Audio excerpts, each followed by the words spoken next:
Hear me out before you make any complaints. This video was supposed to be out a while ago, but for some reason the video that I recorded was mute. There was no audio at all, so I had to record the whole thing once again, and here I am doing it for you guys because this was requested and because I love you guys so much. So let's get into it. We'll be doing different text effects from the one that I really like, and then we go for some very simple ones that don't need much effort. So just take your text layer, type in whatever text that you want. I'll just type glitchy and just align it. Let me just make it like a center text, and then we're going to take that text and Control D to duplicate it. Okay, so for the text layer at the top, we're going to have it as a text with a stroke. If you want to add a stroke, that's how you do it. Double click the text, make sure this one here, stroke color, set your color, and then for the background, make sure you click no fill color. You can also adjust the stroke width here. And then for the text at the bottom, we're going to have a solid fill. So we don't want this. We want it to have a solid fill. So let me just go with any random color. For the text at the bottom, which is our solid fill color, we're going to be adding the effect S texture plasma. So let me just type texture plasma. Okay, and then let's set the glow color to black.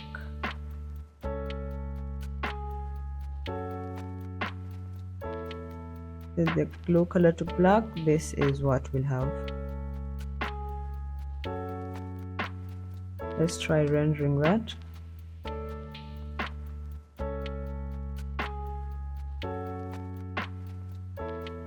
Let me put an image there so that you see how that looks like.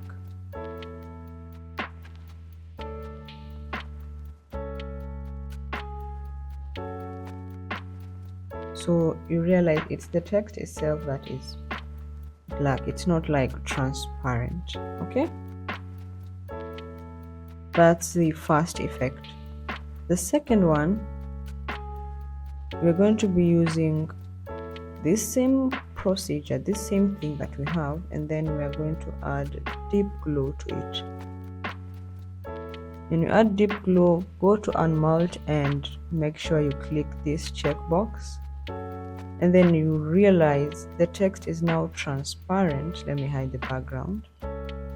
It's now transparent but with the glow. Let me put back the background and reduce its opacity so that you see what I'm trying to say. It's transparent, you can still see through, but you have a glow that is just moving around. This is when you add the deep glow effect to the S texture plasma.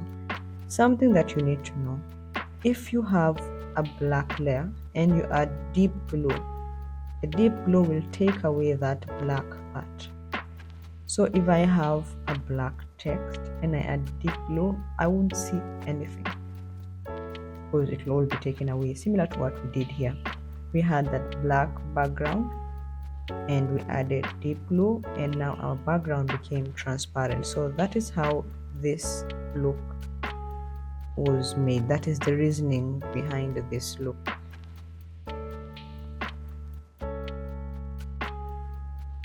Okay, so let me just pre-comp that because I'll need to render it out for you guys to see when I'm making the tutorial, when I'm editing the tutorial. Next is this sort of bloody type of text. So let me just type glitchy there and center that, center. Okay, I clicked the wrong thing. I didn't mean to click effects and presets. I was trying to click a line. So let's just let the computer load just a bit. It's loading. So that's that. Then we're going to do right click, new solid. Let's just take a red solid and we're going to be adding fractal noise to it. Fractal noise, and then make the contrast at around 135. And what else do we need? The blending mode. Where is the blending mode? Blending mode to add. And then the next thing we'll do is make sure this text is above the text, the solid layer, and then we set the text color to white. Go to the red solid, go to track matte and click luma matte. We're going to have this effect. You can always add a deep glow to it. So we want this to move around. We're going to go to the evolution and alt click. Okay, I clicked the start button. Alt click and time asterisk 300.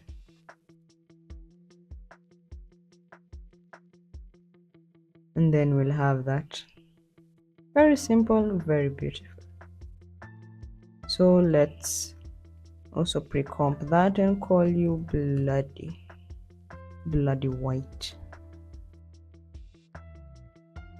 and hide it. Let's do another effect, and this is now a different variation of the bloody text. You can also use this with the different colors, but I want to use red for today because I'm feeling gory.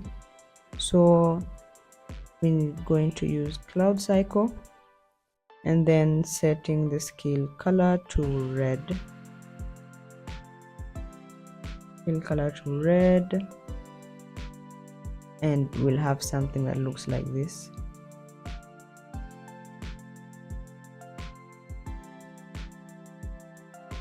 So something that looks like that. And then something interesting, remember I mentioned that if you have black and you add a deep glow, the black disappears. So if we add black here, if we add deep glow, all this place with black will disappear. So let's try that. Deep glow, enable required for text. You see it's gone. Then let's just reduce this to maybe 125 and the exposure to half of that, 0.5. And then let's just duplicate that, remove cloud cycle.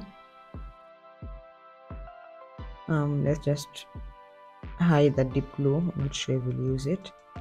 Double click on the text and just enable our stroke and disable the fill. Let's see, do we need the glow? Okay, so you can also have something like that.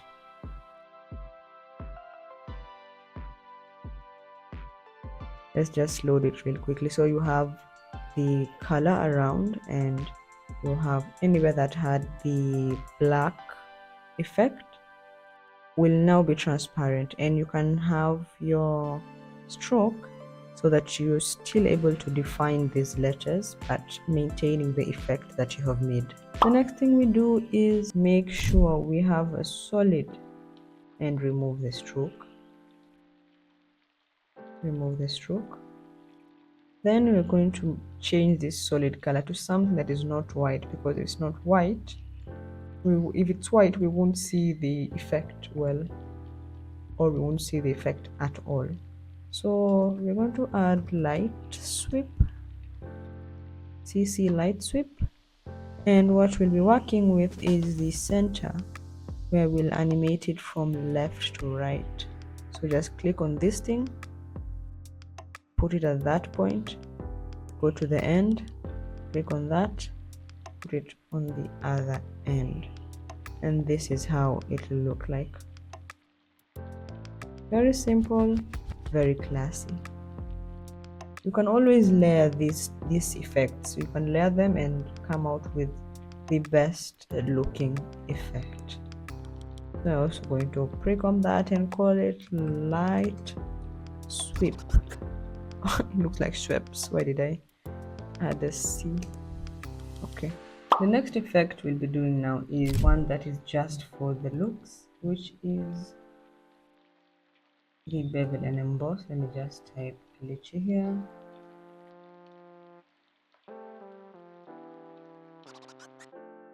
And let me just go for a red look like the previous ones.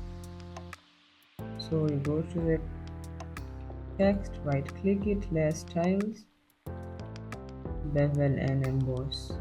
Drop down, go to depth 300, angle 145, and then just set that shadow color to white. So you'll have something like that. Very quick, very simple. The next one we'll be doing is simply adding the ramp and adjusting the start of the ramp. Let's say I want it to be black at the top and white at the bottom.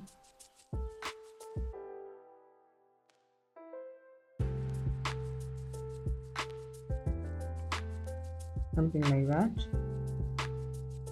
And then I want to have Control D. I want to have a stroke around this text.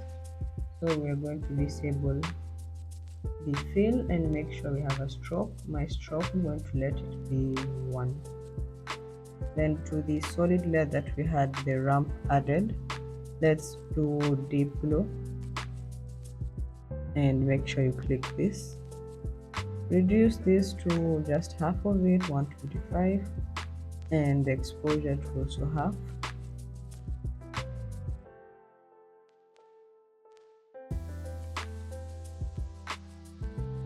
And then you can always adjust as you see fit. Something that you might not realize, let me just bring up the opacity a bit. You see, this top part has actually become transparent the moment we added the deep blue, and it's because of what I mentioned earlier. If you have black, then you add deep blue, it becomes transparent. So that is a look, that is an effect that you can get. And then the next one will be doing one where we just add this very interesting wave. So we don't have to worry about whether it's a stroke or a fill, because we are working with the wave warp this time round. And wave height 10, wave width something large, so around 500. We don't want it to go too fast, so wave speed at 0.5, something like this, looking like a flag.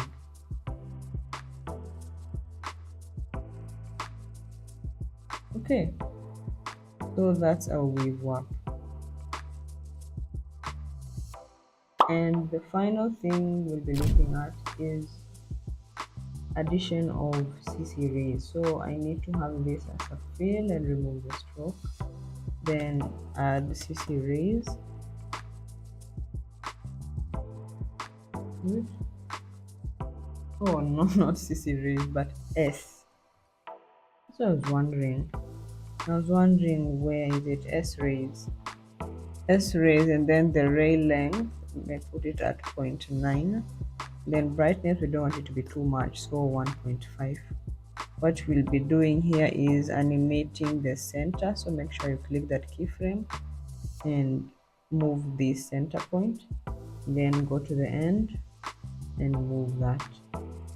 Oh sorry, moved the wrong thing. Let's just do this, move it to the end. So keyframes, we have from the beginning to the end, and this is this one. See this red mark here, that is this center point that is moving from here to here. We'll have something like that.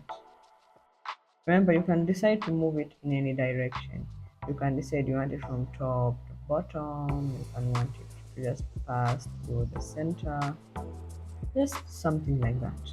Thank you so much for watching all the way to the end, and I hope this helps you out. Make sure you like and subscribe. If you have any questions, any suggestions, just join the Discord server. Discord server is like your home. You're all welcome. Just come home, have fun, stay safe, and peace.